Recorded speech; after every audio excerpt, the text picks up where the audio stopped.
when word started going around that the president was going to be making a speech on TV that night. Usually when Barack Obama made a planned speech, it was early in the evening during prime time, often to the annoyance of everyone who was trying to watch their favorite TV show. But this unplanned speech on short notice was different, and political watchers kept waiting until the president ascended the podium at less than half an hour to midnight. And as soon as he opened his mouth, people knew this was big. 11:35. Tonight, I can report to the American people and to the world that the United States has conducted an operation that killed Osama Bin Laden, the leader of Al-Qaeda and a terrorist who is responsible for the murder of thousands of innocent men, women, and children. As the president paid tribute to the many who died in Bin Laden's terror attacks, a spontaneous celebration erupted around the country. It was just short of 10 years since the September 11th terror attacks, and many Americans lived in fear of the next attack. As word got around, large groups of fans attending sports games screamed in joy. Democrats exulted in the biggest foreign policy win of the Obama presidency, and Republicans celebrated the end of an enemy while wondering if they should even bother running against him next year. And there was only one thing left to do. 12:59. It was a little over an hour after President Obama's speech, and the troops had one major piece of business left to attend to: what to do with Osama bin Laden's body. The terror leader had been fully tested and examined, and they were sure he was the guy. He had been checked for any vital intel, and the body had no more secrets to give up. The only thing left to do was dispose of the body, but there was one problem with that. No one wanted him. Bin Laden was wanted in just about every country on the planet, and even countries where he had sought refuge, Pakistan and Afghanistan, considered him an outlaw. No country would want to give him a grave, because it would be a massive target for radical activity. No one wants to have an Al-Qaeda pilgrimage in your country every year, so why not just cremate his body and be done with it?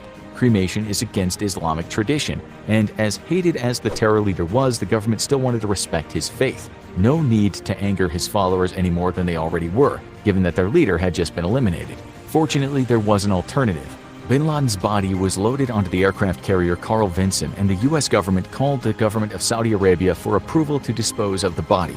He was a Saudi citizen after all, and the Saudis were important allies of the U.S. government at the time. And the Saudi response was, "We don't care what you do with him, just don't make it our problem." The plan to bury Osama bin Laden at sea was approved, and the body was treated with Muslim religious rites. There was even a brief reading of Arabic religious statements, at which point the body was draped in a white shroud, placed in a bag loaded with hundreds of pounds of iron chains, and placed on a wooden board. As the board was tilted forward, bin Laden's body slipped into the sea, ensuring the terror leader would never have a grave that could be visited by loyalists or targeted by enemies. And now that the entire operation was over, there was only the cleanup to attend to.